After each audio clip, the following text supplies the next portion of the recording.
Bonjour à tous. Nous recevons aujourd'hui M. Jean-Louis Larmor, qui est président d'une compagnie qui s'appelle Luxel.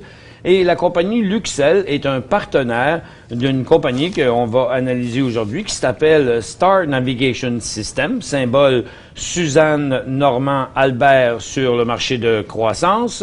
Et ce sont des systèmes de navigation qui vont entre les avions et le sol, mais je suis pas l'expert en la matière. On va tout de suite le demander à notre invité. Monsieur Larmor, bonjour. Bonjour. Qu'est-ce que ça fait, Star Navigation? Alors, c'est un système qui va communiquer vers le sol en temps réel toutes les données de l'avion. Essentiellement des données de maintenance et des données de navigation ou d'opération. Autrement dit, à un temps T, l'opérateur au sol, donc celui qui va s'occuper de la maintenance ou qui va s'occuper de l'opération de l'avion, la compagnie aérienne, va avoir une image complète du statut de son avion. Essentiellement avec des points d'intérêt, c'est-à-dire les zones de coût de l'avion, la consommation du carburant, la réaction et le statut des moteurs, également les systèmes électroniques à bord. Donc, est-ce que ça va servir à diagnostiquer les avions en vol? Tout à fait. D'abord, à diagnostiquer les avions en vol, à préparer les actions de maintenance au moment de l'arrivée de l'avion, donc gagner du temps là-dessus, éviter d'avoir l'avion qui atterrit, puis les personnels de maintenance qui vont décharger des cassettes, puis une analyse au sol. Immédiatement en temps réel, si vous voulez, un centre de commandement d'une compagnie aérienne va recevoir sur son écran, comme vous le recevez pour les données boursières, exactement ce qui se passe à bord de l'avion. S'il y a un problème, on peut déclencher des alertes. On peut même aller jusqu'à des opérations de sécurité, à savoir télécharger immédiatement toutes les données, plutôt que d'attendre de récupérer, dans le cas le plus malheureux, une boîte noire au sol. Oui, c'est ça. On a perdu les deux moteurs, on est à 30 000 pieds et on descend en chute libre. Vite, on download le data avant de chercher les boîtes noires. C'est un petit peu ça. C'est effectivement, plutôt que d'avoir, et ça c'est vraiment dans le cas extrême, un crash d'avion et passer du temps à essayer de trouver ce qu'on appelle les boîtes noires et ensuite à analyser ce qui se passe, on a immédiatement plusieurs centaines de paramètres au sol qui permettent de savoir exactement au niveau des opérateurs ce qui va se passer. Par contre, ça pourrait contribuer peut-être à l'empêcher, puisque si un pilote signale une anomalie quelconque qui se passe avec l'avion, mais il trouve pas c'est quoi le problème, peut-être qu'avec toutes ces informations-là au sol, des équipes pourraient trouver une solution, peut-être, non? Alors, c'est ce qui a intéressé aussi dans le système des organismes tels que le BEA, le Bureau d'investigation des accidents en Europe, après le drame de Air France 447, où on proposait déjà le système aussi au titre de Airbus, de dire, mais si j'ai là une photographie en temps réel, je peux peut-être savoir exactement ce qui se passe, voire déclencher des actions auprès de l'équipage, c'est-à-dire une voie montante de communication vers les équipages. Donc, depuis 2 ans, Star Navigation travaille aussi avec le BEA en Europe pour montrer l'efficacité de ce système dans des cas de crise. Quelle est la relation entre Luxel et Star Navigation? Alors, Star Navigation, une idée géniale, ce système de transmission en temps réel de données, un logiciel qui va permettre effectivement de travailler toutes les données, de les transmettre en temps réel, mais il leur faut une plateforme. C'est un peu comme si vous aviez une suite Windows, il vous faut un calculateur, enfin un ordinateur pour porter cela.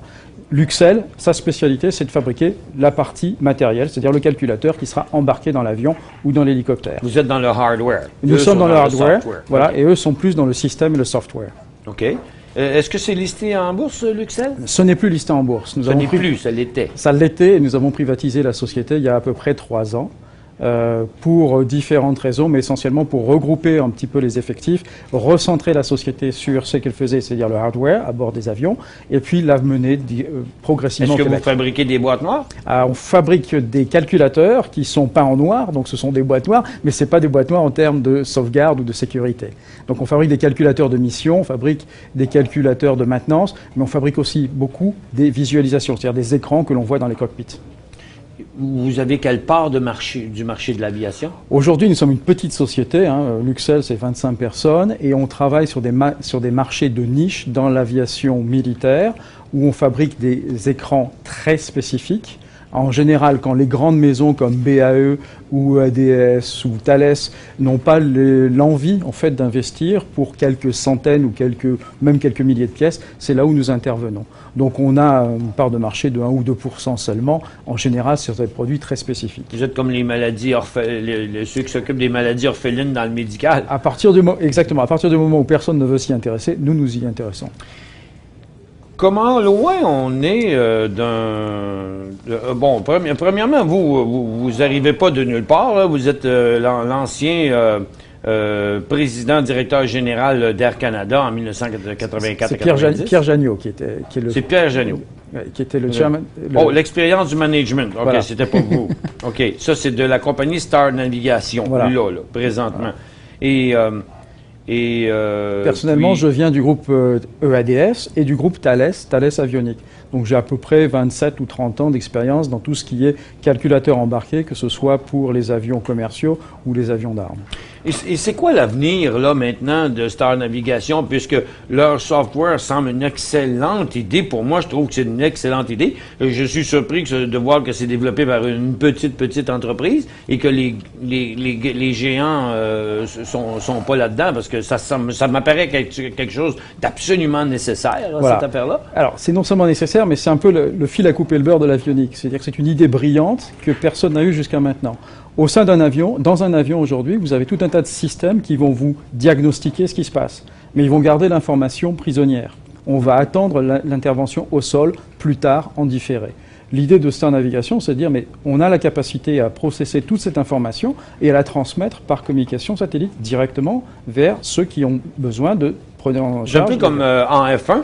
Par télémétrie, les gens qui sont dans le poste voient tout ce qui se passe. Le pilote, lui, il la conduit et c'est eux qui lui disent « fais ci, fais ça parce que tu vas manquer d'essence, tu vas faire ci, tu vas faire ça ». Exactement. Alors, Star Navigation, brillante idée, mais petite société, même en team avec Luxel, qui est une autre petite société.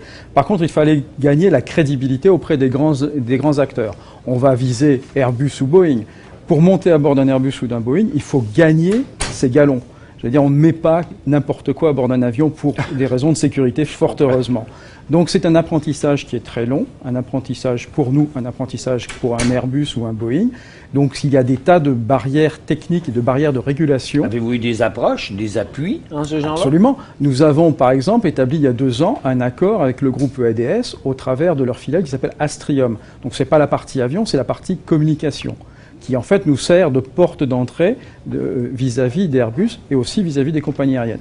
Et donc en 5 ans, à peu près 4 ans, 5 ans, on a complété le dispositif, le logiciel de Star Navigation, la plateforme matérielle de Luxel et tout l'aspect communication vers le sol au travers d'Astrium. Donc maintenant, nous avons un partenariat qui a été éprouvé, qui aujourd'hui est en test avec des compagnies aériennes. Il y a 2 compagnies aériennes, dont une canadienne, qui utilisent le système complet, avec toute la chaîne d'information vers le sol, et qui depuis 3 mois... Vous avez des avions installés avec votre système? Tout à fait. Ah bon? Toujours en approbation, c'est-à-dire en fait en test, pour montrer que non seulement le système fonctionne, mais qu'il apporte aussi un retour sur investissement à la compagnie aérienne qui va l'utiliser. Donc depuis 3 mois, on est au sol également avec ces compagnies aériennes, à leur montrer toutes les données, un peu comme vous le faites avec les graphiques boursiers, en disant voilà ce que ça veut dire, et voilà la façon dont immédiatement vous pouvez utiliser cette information, plutôt que d'attendre plusieurs jours pour pouvoir faire des actions de maintenance. Parce que ça vous prend des ententes internationales, parce que, ben, beau dire que vous collectez l'information de l'avion, mais l'avion se déplace, ça fait le tour de la planète. Voilà. Il faut que vous soyez capable de capter cette information-là partout. Absolument. Alors, Astrium nous fournit les canaux de communication. Donc, Astrium va monter la communication en utilisant des plateformes Iridium, par exemple, ou autres satellites de communication au niveau mondial. On va s'adresser à des compagnies aériennes canadiennes, mais on travaille aussi avec des compagnies aériennes étrangères et notamment internationales. C'est un peu comme les contrôleurs aériens qui sont sans cesse en... Si c'est pas un, c'est l'autre. Ils se lancent les avions d'un à l'autre et vous devez être comme dans les mêmes centres presque. Tout à fait. Alors il y a un centre de communication central qui est développé depuis 1 an par Astrium en Angleterre. On va développer un second centre de communication ici au Canada qui va redistribuer l'information vers les différentes compagnies aériennes, où qu'elles soient dans le monde. Mais de toute façon, les avions, eux, seront liés par les satellites, bien au-delà des frontières de l'atmosphère. Qui sont les actionnaires principaux en dehors de Luxel? Luxel possède quelle partie?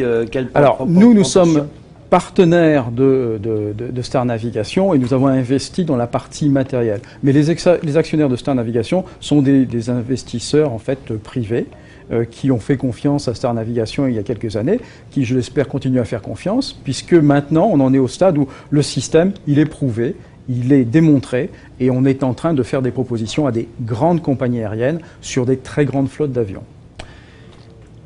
avoir le titre, vous allez avoir besoin de... Star Navigation va avoir besoin de financement sûrement pour continuer. Où prenez-vous votre financement présentement? Alors aujourd'hui, le financement est assuré directement par Star Navigation, en fait, sur l'argent qu'ils ont pu collecter. Par contre, les partenaires, que ce soit Luxel ou Astrium, investissent sur leur propre segment de ce système. Donc il y a un investissement de la part des autres sociétés. Il est clair que ce que nécessite maintenant Star Navigation, afin d'avoir une meilleure performance boursière, c'est 1 ou 2 succès auprès des compagnies aériennes. Succès qui sont en préparation. Donc on a vraisemblablement de bonnes nouvelles au cours de cette année à annoncer qui vont permettre de générer à la fois de l'activité et surtout des revenus, enfin, dans Star Navigation. Et vous aimeriez sûrement voir l'action tirer sur le manche à balai pour pouvoir faire des financements, mais pas à 5 sous, pas à 7 sous. Pas à 7 sous, définitivement, et l'image de tirer sur le manche à balai est bien adaptée, effectivement. Aujourd'hui, on est en train de viser 2 compagnies aériennes majeures, avec une très bonne perspective de marché. Et dans la seconde partie de cette année 2013, il y aura beaucoup d'activités et vraisemblablement beaucoup de revenus qui seront générés. On estime que le break-even de Star Navigation est atteint à partir du moment où on a 60 équipements installés sur des avions. OK. Qui serait atteignable très rapidement sous moins d'1 an. OK. Et j'ai perdu ma question, mais qu'est-ce qui est la prochaine étape? Là, vous allez me dire obtenir les succès avec l'aviation, mais avez-vous assez de liquidité pour vous rendre jusque-là? Oui, tout à fait. Les étapes techniques de validation et de réglementation ont toutes été entreprises et ont toutes été franchies. Ce système maintenant est qualifié sur les Boeing dits classiques, sur les Boeing de nouvelle génération. On va vraisemblablement le qualifier dans très peu de temps sur les porteurs Airbus. Donc au niveau des compagnies aériennes, elles volent Boeing ou elles volent Airbus, elles auront les habilitations pour inscrire le système. Est-ce que c'est vous ou les compagnies aériennes qui vont avoir besoin des autorisations de ceux qui gèrent l'espace aérien? C'est nous qui avons besoin de l'autorisation d'embarquer le matériel à bord d'un type d'avion. La compagnie aérienne, elle, entre guillemets, va acheter des communications à Astrium et donc n'a pas besoin de plus d'autorisation que cela. À partir du moment où nous avons l'autorisation des autorités réglementaires, nous pouvons installer le système. C'est un peu comme un autoradio que l'on mettrait sur une voiture, en fait. On a l'autorisation du constructeur de mettre cette autoradio, et cette autoradio va capter les différentes ondes ou va utiliser les différentes ondes si vous voulez faire du dual-way. Est-ce que vous savez combien il y a d'actions en circulation sur la compagnie Star Navigation? Non, mais je pense que c'est assez gros. Quelqu'un peut vérifier ça? Bon, vous pensez que à obtenir votre point d'équilibre ou break-even avec 60 équipements dans les avions, est-ce que vous avez une date en tête? Alors, en début d'année prochaine, parce que sur la seconde moitié de cette année, il y aura, bien entendu, au niveau aéronautique, il y a le Salon du Bourget, donc au mois de juin, auquel on fera pas mal d'annonces en termes de compagnies aériennes, des annonces sérieuses, et on a déjà produit une vingtaine d'équipements prêts à être installés, et donc on aura vraisemblablement 20 à 30 équipements installés à la fin de cette année calendaire, et en début d'année prochaine, on sera sur une perspective de 60, 80, voire plus, sachant que les compagnies aériennes que nous visons actuellement sont des compagnies aériennes qui ont des flottes très larges. On parle de 200, 250 avions, en plus du même type, donc ça devrait faciliter. C'est un produit qui n'existait pas. C'est un produit qui n'existait pas. Toutes les données existaient, toutes les composantes techniques existaient. Voilà. Mais l'idée, c'était d'intégrer ces données techniques ainsi que ces composants et d'arriver à en faire quelque chose. Parce que c'était une dépense qu'ils n'avaient pas non plus. Donc, quand on veut justifier une dépense, il faut montrer que cette dépense-là va nous faire économiser des sommes, donc faire de l'argent. Et d'après ce qu'on vous nous avez expliqué tantôt, je vois très bien un avion partir de Paris et venir à Montréal et s'apercevoir que sa consommation était 3,6% trop élevée et puis qu'on tourne une petite vis puis on vient de sauver $250 000 en retournant.